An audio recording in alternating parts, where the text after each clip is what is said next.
Ja, welkom bij alweer de laatste video van deze dag bij Kitesurf Zwolle. Dit is een speciale sessie, want hierin gaan we eigenlijk starten vanaf de grid. Dus,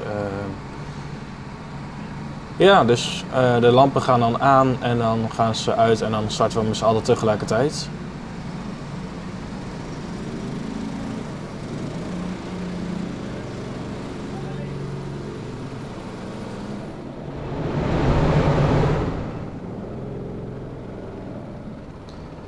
Nou, hier worden we verteld waar we moeten staan. Nou, ik eindig hier rechts.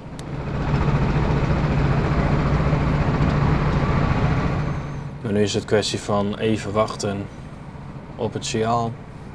Hier wordt nog even een foto gemaakt voor social media, denk ik.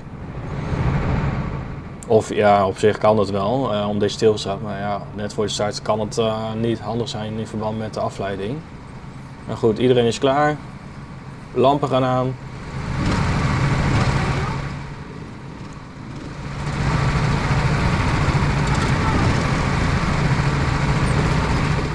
En dan is het wachten op de lampen.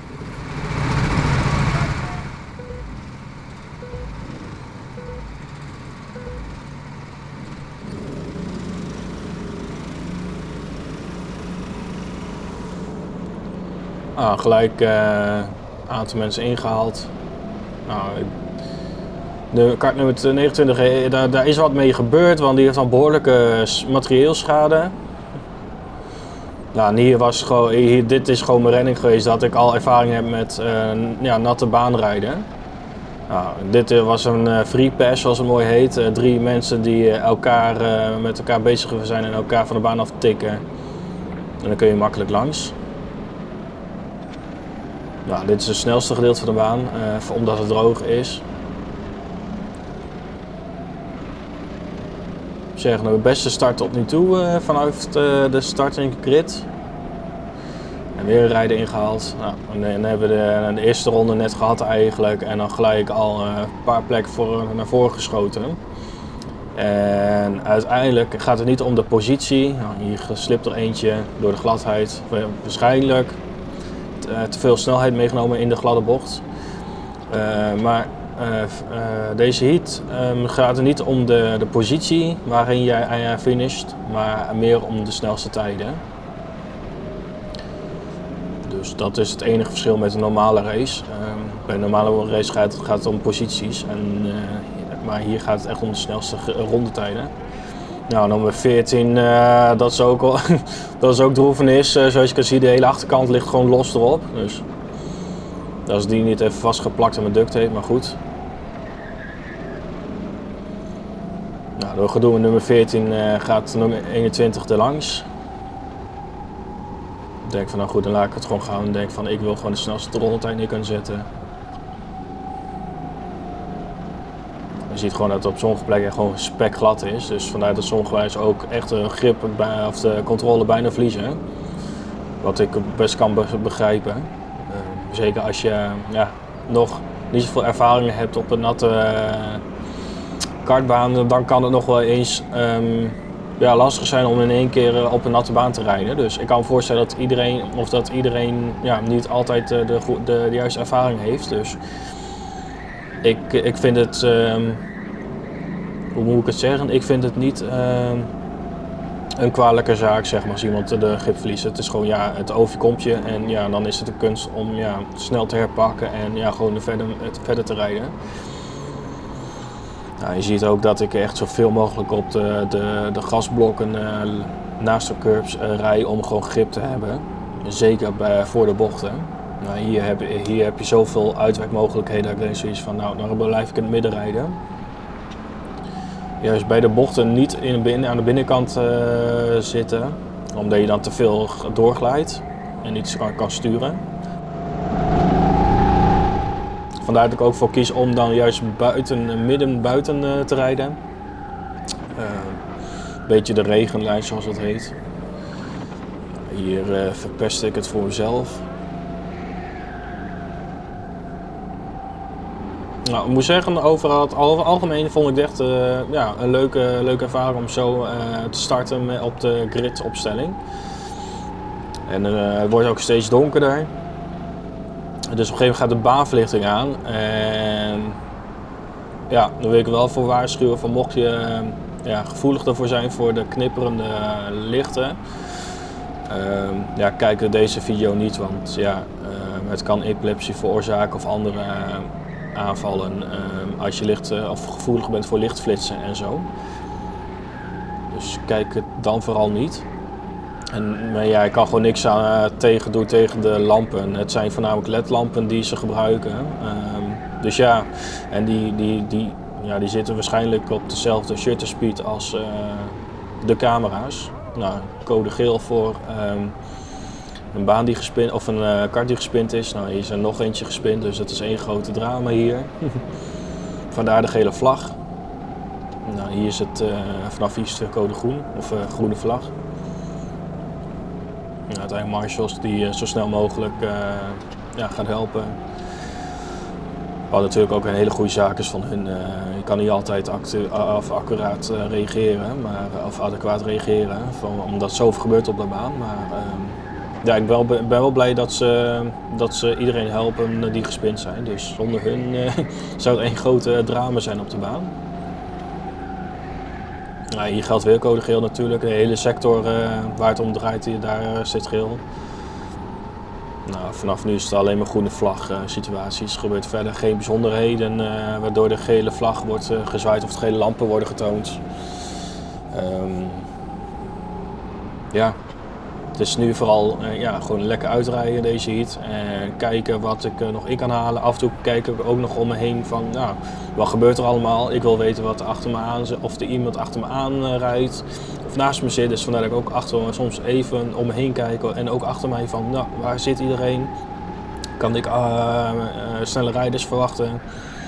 Nou, zo niet, dan kijk ik gewoon weer naar voren en dan probeer ik weer iedereen in te halen daar waar het kan. Nou, hier zit ik al wel redelijk mooi bij het clubje die mooi bij elkaar rijdt. Nou, hier gaat er eentje wijd. Nou, hier zit ik een beetje in het verkeer vast. Nou, geen probleem op zich.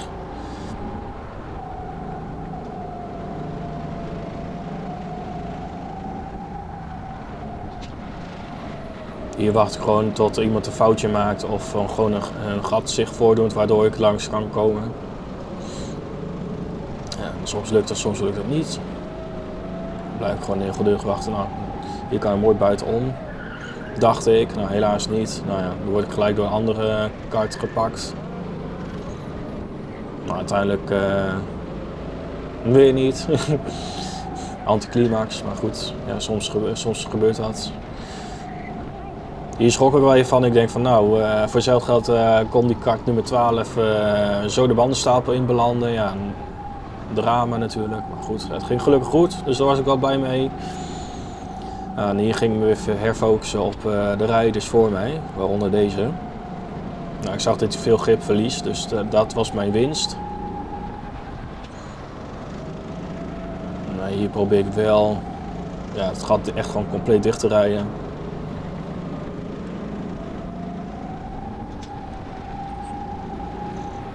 Ondertussen nog een kart die ook dichterbij aan mij kwam. Uiteindelijk zij aan zij. De chicanes in.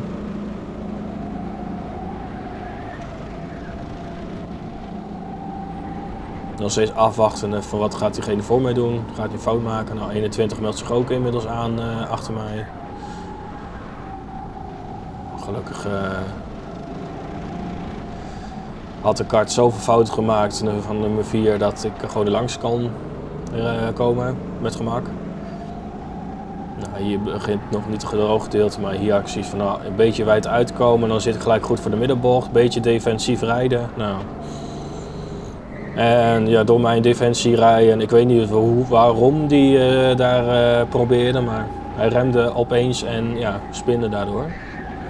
Dat is voor mij geluk, dus dat... Nou, en hier kun je ook zien aan de lampen, ze knipperen behoorlijk. Ik krijg dit gewoon niet recht getrokken. Het kan zijn aan mijn shutter speed ligt van mijn GoPro, geen idee. Nou, hier seinde ik de marge in van geel, maar iedereen rijdt weer door, dus ja, niks aan de hand. Dus dat, ja.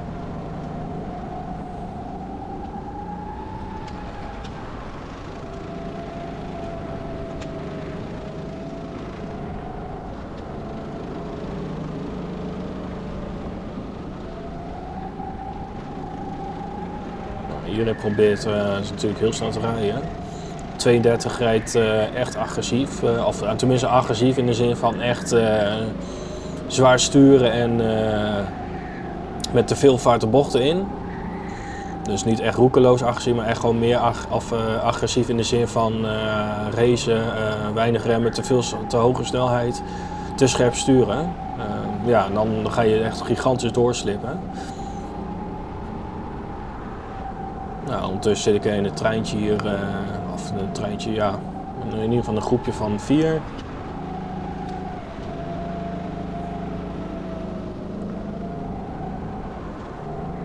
Hier probeer ik het droge gedeelte even mee te pakken, zodat ik meer snelheid overhoud.